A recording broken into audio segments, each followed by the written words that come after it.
ఓం శ్రీ గురుభ్యో నమ. గురు బ్రహ్మ గురు విష్ణు గురుదేవో మహేశ్వర గురు సాక్షాత్ పరబ్రహ్మ తస్మై శ్రీ గురవే నమ. అఖండ మండలాకారం వ్యాప్తం ఏన చరాచరం తత్పదం దర్శనం యోగం తస్మై శ్రీ గురవే నమ. సద్గురు స్వామి పాదారవిందములు నమో నమ. సద్గురు స్వామి పాదారవిందములు నమో నమ. సద్గురు స్వామి పాదారవిందములు నమో నమ. ఇది కలిగినప్పుడు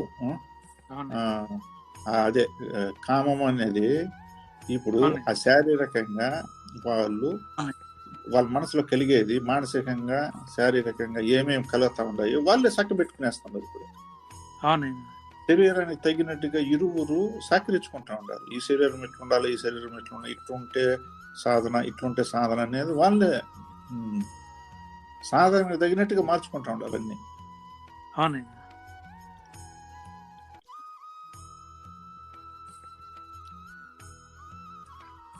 ఇప్పుడు దానికి తగినట్టుగా ఆహార నియమాలు కానీ, దాని యొక్క శుభ్రతలు కానీ, దాని యొక్క సహాయ సహకారాలతో ఇక్కడ ప్రతిదీ నడుచుకుంటూ ఇప్పుడు పరమాత్మకు సంబంధించినటువంటి కార్యక్రమాలు ప్రతి ఒక్కటి కూడా వారి కార్యక్రమంగానే. ఎందుకంటే ప్రతి ఒక్కటి సత్యానికి సంబంధించి మనకు దోహదపడుతుంది, మోక్షానికి దగ్గర చేస్తుంది.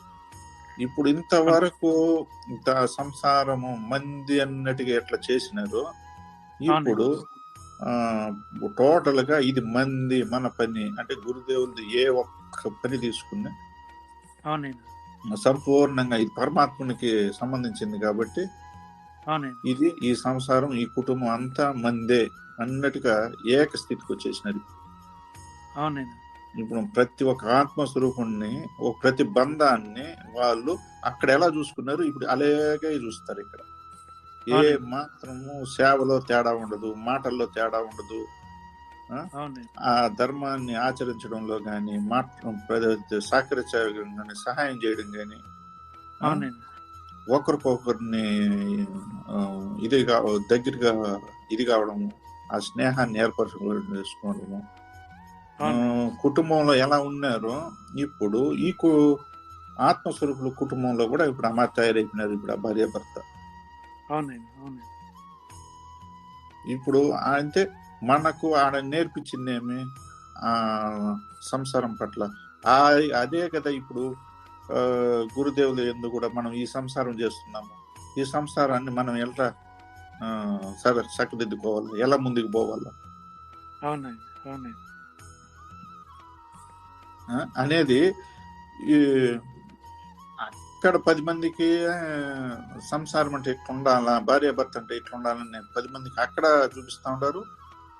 ఆత్మస్వరూపులుగా ఇక్కడ పుట్టినాక ఈ కుటుంబంలో వచ్చినాక ఈ కుటుంబంలో కూడా వీళ్ళ మాదిరి ఉండాలి, ఉంటే వీళ్ళ మాదిరి ఉండాలి అన్నట్టుగా 10 మందికి తెలియపడతాం. వీళ్ళని చూసి అందరూ నేర్చుకుంటా ఉంటారు. అంటే ఇప్పుడు వీళ్ళకి సంసారం ఉంది కదా, భార్య బిడ్డలు ఉండారు, వాళ్ళకి అన్ని సమస్యలు ఉన్నాయి, బాధలు ఉన్నాయి, వ్యాపారాలు ఉన్నాయి, ఉద్యోగాలు ఉన్నాయి, అన్ని ఉన్నాయి. అది చూసుకుంటా ఉంటారు, ఇది చూస్తూ ఉంటారు. అంటే అక్కడ ఎట్ట మెలగబట్టి అవన్నీ చేస్తూ ఉంటారు, ఇక్కడ ఎలా మెలగబట్టి ఇప్పుడు ఈ సత్యంలో ఈ కుటుంబంలో ఇలా ఉండగలిగినారంటే 2 విధాలుగా వీళ్ళు ఎంత సమత్వంతో నడుచుకుంటా ఉన్నారు. అది ఇక్కడ ఎక్కడ లోటుపాట్లు అనేది కనపడలా. ముందే అక్కడ అన్ని చక్క పెట్టుకొని వచ్చినారు కాబట్టి ఏది ఎలా చేయాలనో ఒకరి మనసును ఒకటి అర్థం చేసుకున్నారు కాబట్టి అక్కడ సంపూర్తిగా చేయగలిగినారు. అదే మాదిరి ఇప్పుడు గురుదేవుల దగ్గర కూడా అదే మాది చేస్తాం. ఇంక వీరికి ఇప్పుడు ప్రమాణానికి తగినట్టుగా ఆ స్వధర్మాన్ని ఆచరిస్తా ఉండారు. ప్రతి ఒక్క దాన్ని జ్ఞానబోధన అర్థం చేసుకున్నారు. ప్రతి దాన్ని తీర్చుకుని పోతా ఉండారు. ఎప్పటికెప్పుడు పై స్థాయికి ఒకదానికి పోయిన తర్వాత నెక్స్ట్ టైం అనేది ముందుకు వెళ్తానే ఉండారు. ధ్యాన సాధనాల్లో కానీ, బయట సాధనాల్లో కానీ అవునండి. ఎప్పుడు ఎప్పుడు ఎప్పుడు అంటే దర్శన భాగ్యం కలగబోయే అనే ఒక కోరిక. అవునండి. ఇంకా క్లియర్ గా ఒకటి ఒకటి ఒకటి ఒకటి సరిపెట్టుకుని ముందుకు నడిచేటప్పుడు ఇంకా ఈ జనన మరణాల నుంచి వాళ్ళు మోక్షం పొందినారు. అవునండి.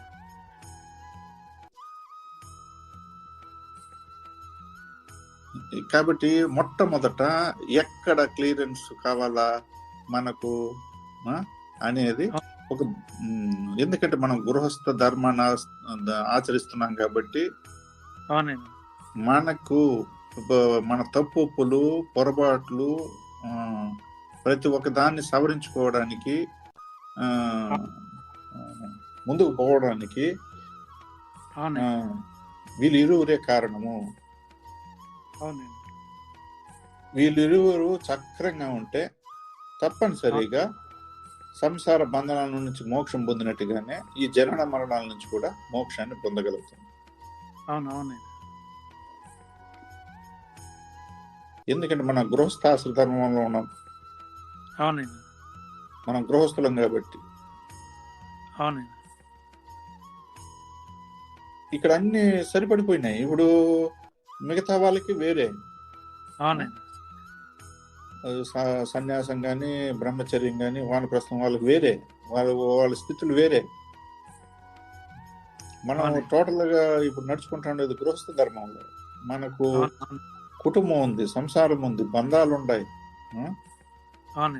పోషణార్థాలు అన్ని మనము అందరికి కల్పించాలి, అందరిని సమంగా చూడాలి, అన్ని నడవాల, ప్రతి ఒక్కటి చేయాల. దీని పట్ల ఎలా నడుచుకుంటే మోక్షానికి దగ్గర అవుతాము అనేది ఇక్కడ క్లియర్ గా ఉంది.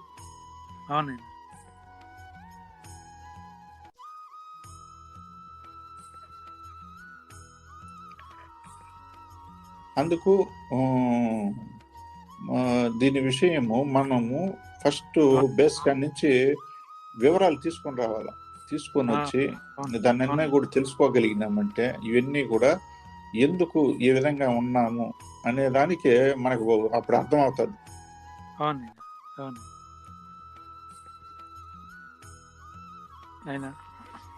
ఇప్పుడు భౌతిక పరిస్థితి భిన్నంగా మారిపోయింది. మొత్తం ఇప్పుడు మనం మాట్లాడుకునే దానికి భిన్నంగా ఉంది. ఎవరు ఎలా మారిపోయినారు, ఎవరు ఎలా కట్టుబడి ఉన్నారు, ఎవరు దేనికి లోన్ అయిపోయినారు. ఇప్పుడు ఎందుకు ఇప్పుడు వాడ స్త్రీలకి పురుషులకు అన్న తేడా పెట్టినాడు కదా. స్త్రీగానే ఉండాలి కదా, పురుషుడుగా ఉన్నప్పుడే కదా దేవత అన్నదానికి అర్థము, దేవుడు అన్నదానికి అర్థము. చివరికి వీళ్ళు ఒక ప్రకృతికి పరమాత్ముడికి తేడా ఉంది కదా. వాళ్ళు ఏకమైతే ఇప్పుడు ఇదంతా కూడా ఎలా అవుతుంది, అది కదా కావాల్సిందే. స్త్రీనే, పురుషుడే. ఇప్పుడు ఆ స్త్రీగా ఉన్నప్పుడు ఎలా ఉంటుంది, పురుషుడుగా ఉన్నప్పుడు ఎలా ఉంటుంది. ఇప్పుడు ఎన్నైనా స్త్రీ అన్నది పురుషుడు యొక్క బాధ్యతలు తీసుకొని ఏమైనా చేయొచ్చు. పురుష తత్వాన్ని తీసుకోవచ్చునే కానీ స్త్రీ మారకూడదు. అంటే పురుషుని తత్వాన్ని తీసుకోవచ్చు, ఎందుకంటే పోషణార్థంగా ఇవన్నీ చేయాలి కాబట్టి. స్త్రీగానే ఉండాలి. ఇక్కడ పురుషుడుగానే ఉండాలి. స్త్రీ తత్వాన్ని మాత్రం తీసుకోవాలి కానీ ఇక్కడ స్త్రీ పురుషుడిగా మారిపోకూడదు, పురుషుడు స్త్రీగా మారిపోకూడదు. ఆ తత్వం వరకే ఉపయోగించాల,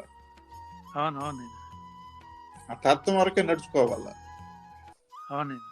ఇప్పుడు పూర్తిగా భిన్నమైన వైఖరితో ఇప్పుడు మొత్తము స్త్రీలు పురుషులు అయిపోయినారు, పురుషులు స్త్రీలు అయిపోయినారు,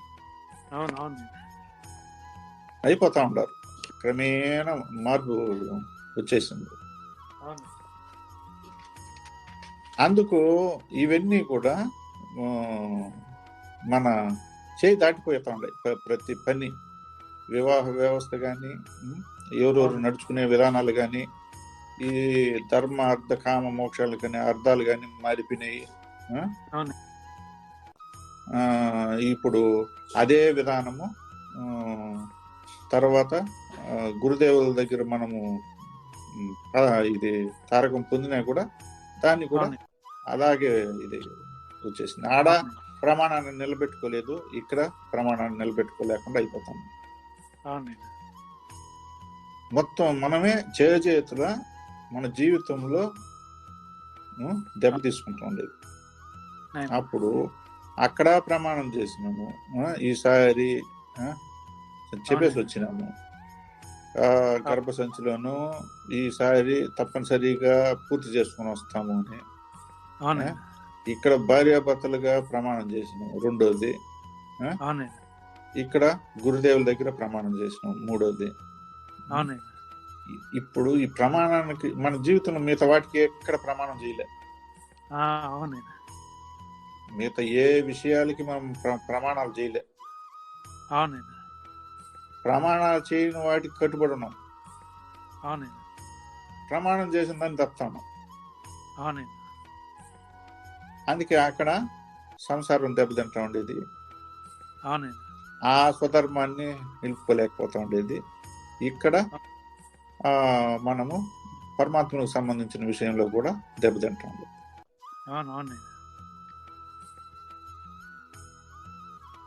ఇప్పుడు మనం ఒకరిదే తీసుకుంటాము. ఎప్పుడు కానీ మన దగ్గర ఉండేటువంటి లక్షణాలు ఏమైందంటే, ఈ పురుషుడు ఏం చేస్తాడంటే మొత్తం స్త్రీదే తప్పు అని ఎదురుగానే చూస్తూ ఉన్నాడు, ఎందుకంటే వేరుగా ఉండదు కాబట్టి. ఇప్పుడు ఆ స్త్రీ ఏం చేస్తా ఉందంటే ఈ పురుషుడిని పూర్తిగా వేరుగా ఉన్నాడు కాబట్టి పొరపాటుగానే చూస్తాం. ఇప్పుడు ఆ ప్రమాణానికి కట్టుబడి ఈ బంధనాలు ఇవన్నీ మనకు మొదటి నుంచి మనకు నేర్పించినటువంటి తెలుసుకున్నటువంటి విషయాల్లో తెలియబడలేదు, విషయాలు తెలుసుకోలేదు. ఏ ఒక్కదాన్ని సంపూర్ణంగా మనము మనసు పెట్టి విషయాలు తెలుసుకోలేదు, శ్రద్ధగా వాటిని తెలియబడలేదు. అందుకే ఇన్ని పొరపాట్లు జరుగుతుండదు. ఇప్పుడు ప్రతి పని కూడా ఒకరు చెప్పినట్టు చేసుకుంటూ వచ్చేస్తున్నామే కానీ మన స్వయంగా మనం ఏం చేసినాము చేయలేదు. అందువల్ల దానికి అర్థం తెలియకుండా పోతాం ఉండేది. ఇప్పుడు దేవుడు అంటే కోరికలు తీర్చేవాడు అని చెప్పేసి అని దేవుణ్ణి చూపించేసి నీకు నచ్చిన దేవుణ్ణి నేను దండం పెట్టుకోమని చెప్పేసి అని నేర్పించేసినాము. దానికి తగినట్టుగానే వచ్చేస్తున్నాడు మనిషి. ప్రతి ఒక్కటి ఇది చదవాలంటే అది చదువుకుంటూ పోయినాం, అది నేర్చుకుంటే అది నేర్చుకుంటూ వచ్చేసినాము, ఇది వేసుకుంటే ఇది వేసుకుంటూ వచ్చేసినాం, ఇది తినంటే ఇది తినుకుంటూ వచ్చేసినాము. ఇప్పుడు నువ్వు పంచభూతాల మీద ప్రమాణం చేయి అంటే చేసేసినాము. తర్వాత సూర్యచంద్రాల మీద ప్రమాణం చేయమంటే చేసేసినాము. ధర్మ అర్థ కామ మోక్ష నాథశరణం అంటే చెప్పేసినాము. బొట్టు ఇట్ట కట్టు, అక్షంతలు ఎట్ట అంటే వేసేసినాం. అంటే వాళ్ళు చెప్తా అంటే చేసేసినామే కానీ దీనికి ఏమి అనేది అర్థం కాదు. ఇప్పుడు మంగళసూత్రం కట్టేటప్పుడు తెర ఎందుకు పెడతారు మనకు తెలిసిన, ఏదో తెర పెట్టినారు, ఆ పక్క ఈ పక్క చూసి అన్నట్టుగా తెర పెట్టినారు, ఆ తెర ఎందుకు పెడతారో తెలియదు. అంటే ఇక్కడ తప్పనిసరిగా ఇప్పుడు ఆడ అయ్యవారు మనకు తెలియకనే సావధాన సావధాన అంటాడు. అది ఏంద్రా అనేది ఎవరికి తెలియదు.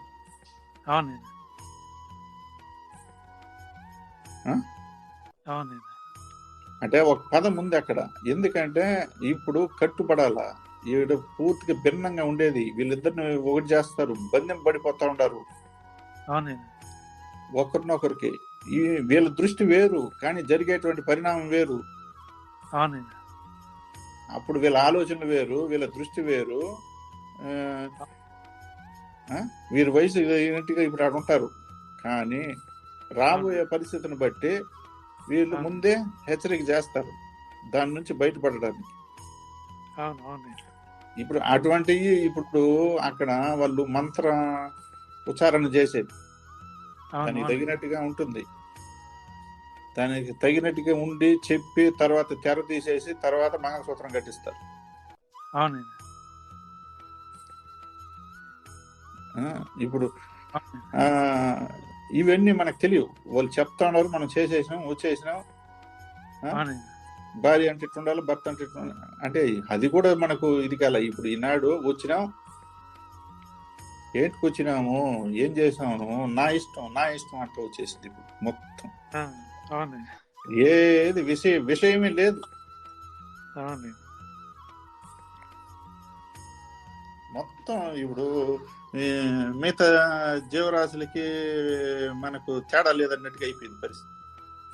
అవునండి అవునండి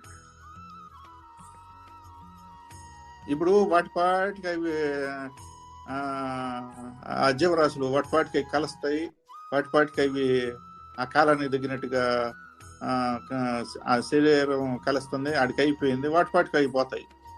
ఇదే అవును దేని ఆహారానికి అది పోతుంది, దేనికి పనులకి అది పోడొస్తుంది అంతే. ఆ? అవును ఇప్పుడు ఆ ఒక దీంతో మళ్ళీ ఆ బిడ్డలు తీసుకుంటే ఆ బిడ్డలు ఆ ఆ పాలు ఇచ్చేదాకా ఆ మమకారాలు అవన్నీ ఉంటాయి. అవునండి మళ్ళీ ఏం చేస్తుంది, అది కొంచెం ఎదిగి దాని పాటికి అది ఆహారం అది తినగలిగి అది వెతుక్కునే కాడికి దాన్ని వదిలేస్తుంది. అవునండి అవును అంతవరకే ఇది.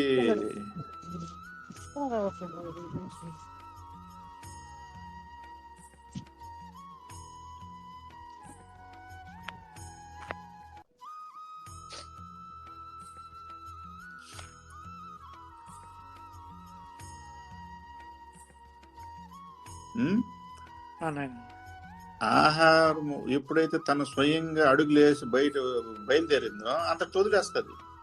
అవునవునండి అవునండి ఆ, ఇప్పుడు మన మాదిరి బంధింపబడలేదు కదా, అవునవునండి అవును ఎక్కడ కానీ బంధం లేదు. అవునండి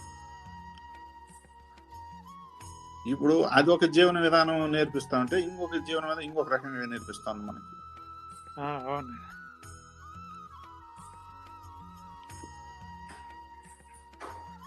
ఇట్లా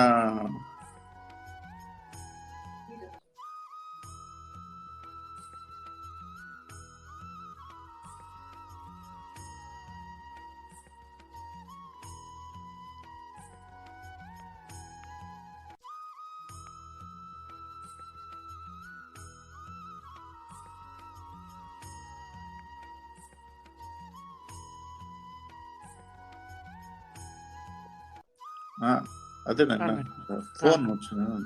సరే సరే సరే అదేనైనా ఇంకా మనకు ఈ విషయాలు తెలుసుకోవాలంటే ఇంకా దీనికి సంపూర్ణంగా ప్రతి ఒక్కటి కూడా తెలియబడాల్సింది ఉంది. అవునండి దీనికి సమయం తీసుకుంటుంది కాబట్టి నేను క్లుప్తంగా తీసుకుని వచ్చేసినాను, వివరం లేదు. అవునవునండి ఇంకా వివరణ అనేది తీసుకోవాలి ప్రతి ఒక్కటి కూడా, అప్పుడుదా పూర్తిగా బోధపడుతుంది. అవునండి ఎట్లా ఎవరు ఎలా నడుచుకోగలిగితే అది సంపూర్ణంగా చివరికి గమ్యాన్ని చేరుకోగలుగుతాం. అవునండి ఉమ్. నేను ఉమ్. ఈరోజు ఈ ధర్మార్థ కామ మోక్షాలు దాని గురించి మనకు ఈ యుగ యుగాల నుంచి ఏ విధంగా ఉండాలి, తర్వాత ఇప్పుడు జీవన విధానంలో ఏ విధంగా ఉండాలి అని తెలుసుకునేప్పుడు మనకు పూర్తిగా ఈ బాహ్యంగా ఇప్పుడు ఏ విధంగా ఉండదు అదే అర్థమవుతుంది, కానీ ఈ అంతరార్థం అనేది ఈ భార్య భర్తల బంధం బలపడితే ఈ ఒకరిని అర్థం చేసుకుంటే ఇక్కడ ఏ విధంగా వీరు ఒకటైనారు ఆ వివాహ బంధం ద్వారా, అదే విధంగా అక్కడ గురు శిష్యులు అనేవాళ్ళు కూడా ఏకం ఇక్కడ ఏ విధంగా వీళ్ళు తెలుసుకొని ఈ సంసారం నుంచి బయటపడినారు, అదే విధంగా అక్కడ ఆ పరమాత్మ దగ్గర నుంచి తెలుసుకొని ఆ గురుదేవులను తెలుసుకొని ఈ ఈ ఈ మానవ జన్మ నుంచి బయటపడేదానికి కూడా మార్గం ఉండదు అనేది అర్థమవుతుంది. అవునండి. నైనా ఇంకొక చిన్న అనుమానం నైనా, ఇప్పుడు భార్యాభర్తలు ఇద్దరు పరమాత్మ దగ్గర తారకం అనేది పొంది ఉంటాను. అవును. ఇక్కడ ఏం చేస్తారంటే ఇప్పుడు ఇరువురిలో ఏ ఒక్కరు వాళ్ళు ఒక ఈ ధ్యాన పరంగా కానీ ఇప్పుడు సత్సంగాలు జరుగుతూ ఉంటాయి, ఈ సత్యవాకులన్నీ వినపడతా ఉంటాయి, అన్నీ వింటూ ఉంటారు. కానీ సమయానికి ఆ వాకులు వినపలేక వేరే పనులకి ఇరువురిలో ఎవరైనా కానీ వినకుండా పోవచ్చు. ఆ వాక్కులు వినపడకుండా పోయి ఉండొచ్చు. తర్వాత అవును, జరుగుతాయి. ఒకరినొకరిని చర్చించుకొని అవును. చేసుకోవచ్చు. అవును కదా, అక్కడే కదా ఉండేదంతా. కానీ కొన్ని ఇప్పుడు నైనా కొన్ని ఇప్పుడు ఈ నెల ప్రాంతంలో ఈ 1.5 నెలల నుంచి తమ ద్వారా వచ్చే ఆ వాక్కులు, ఆ సత్యవాకులు అనేటివి వస్తాను.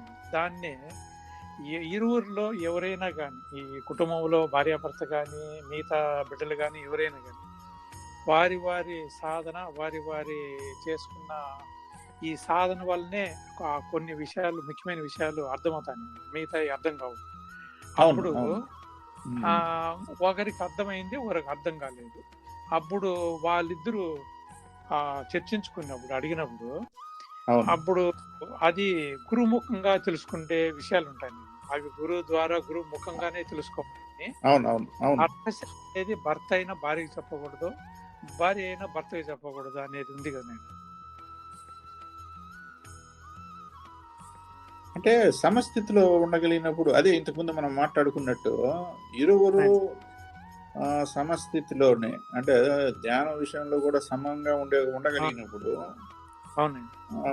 అవి చర్చించుకోవచ్చు. దానివల్ల ఇబ్బంది ఏం లేదు భార్యాభర్త.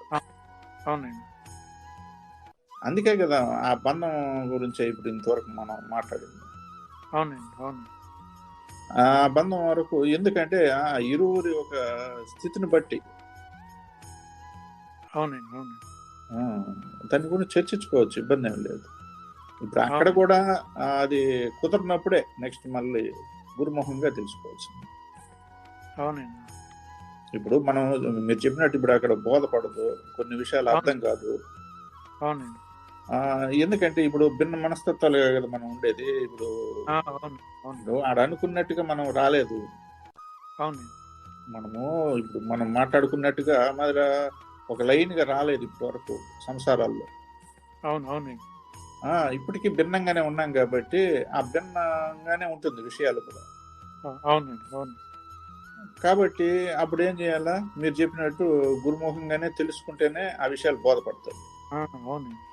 ఎందుకంటే అక్కడ మనం భిన్నంగా ఉన్నటువంటి వాళ్ళు కొన్ని విషయాల్లో ఏకం కాలేదు. ఏకం కానప్పుడు ఇక్కడ కూడా అది ఏకస్థితిలోకి రాలేదు. ఇప్పుడు వారు చెప్పినా మీరు ఏకీభవించుకోవచ్చు, మీరు చెప్పినా వాళ్ళు ఏకీభవించుకోవచ్చు. ఆ తేడా ఉంటుంది అక్కడ. అందుకు ఇప్పుడు ఎవరు చెప్తారో వారు వినగలిగినప్పుడు వారి దగ్గరికి పంపిస్తే వారి ముఖంగానే తెలుసుకుంటారు. అందుకే కదా మనకు ఇప్పుడు ఇటువంటి స్థితుల్లో ఉండేటప్పుడు తప్పనిసరిగా మనము మూడో మనిషి అంటే ఆ గురువు ముఖంగానే మనం తెలుసుకోవాల్సి వస్తుంది. అప్పుడే అది బోధపడుతుంది. బోధపడుతుంది. అవును. అది కూడా ఇప్పుడు నాయన, ఇప్పుడు మనం సాధన అనేది చేస్తా ఉంటే అప్పుడు ఒకదాని తర్వాత తెలియబడతా ఉంటుంది. ఇప్పుడు మీరు అందించే ఆ సత్యవాకులు కూడా వెంటనే అర్థమైపోతా ఉంటుంది.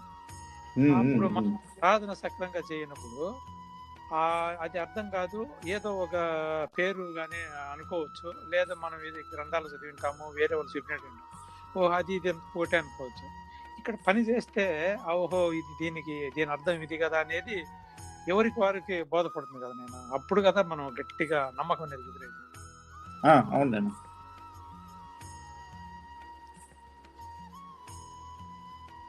పని అనేది మనం చేయాలి కదా. పని చేస్తే కదా ముఖ్యంగా. అవును, అది పని చేసినప్పుడు ఒకరిని అడగాల్సిన అవసరం లేదు, వారికే తెలియబడుతుంది. తెలియని విషయం గురుముఖంగా తెలుసుకున్నామంటే అది గట్టిగా, అది సత్యం కాబట్టి అప్పుడు గట్టిగా మనకు మనలోకి ప్రవేశించడం ఏ విధంగా అప్పుడు ఆ రోజు పరమాత్మ దగ్గర తారకం అనేది మనం పొందినామో, ఆ విధంగా గురువు వాక్కులు కూడా మనకు అవి మనలో ప్రవేశించి మనకు అవగతం అవుతాయి అనేది తెలియబడుతుంది నేను. అవునన్నా. ఆ.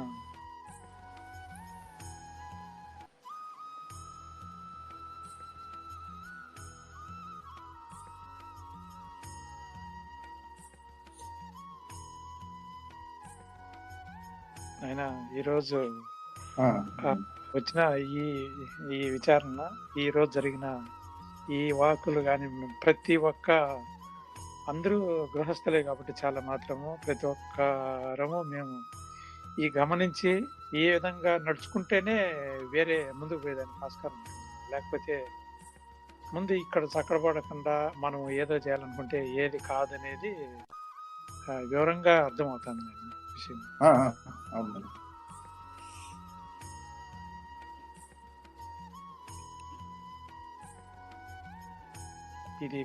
ఇది మనకు దగ్గరగా మనకు సంబంధించింది. ఎందుకంటే ఈ బంధాలు అనేటి భార్య భర్త బంధం అనేది ఇంత దగ్గరగా ఉంది కాబట్టి ఈ దగ్గరగా ఉండి ఇక్కడ తెలుసుకుంటేనే అక్కడ మళ్ళా గురు శిష్యులు అనేది ఆ బంధంలో తెలుసుకొని అక్కడ దానికి ఆస్కారం ఉంటుంది అనేది ఇప్పుడు పూర్తిగా ఈరోజు అవగతమైంది, తెలియబడింది.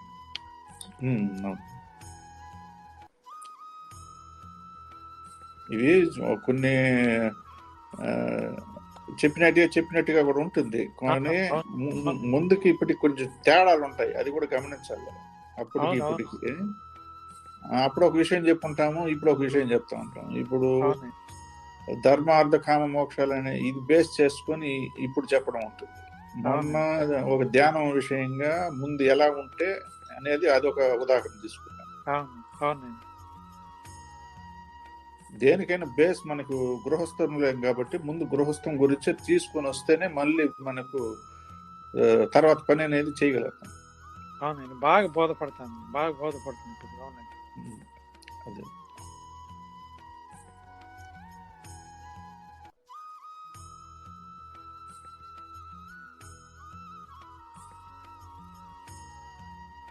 సరేనండి, నమస్కారం. నమస్కారం నాన్న. సద్గురు స్వామి పాదారు విన్నాను, నమో నమో. సద్గురు స్వామి పాదారు విన్నాను, నమో నమో. గురు స్వామి పాదారు విన్నాను, నమో నమో. నాయన సుబ్రహ్మణ్యం.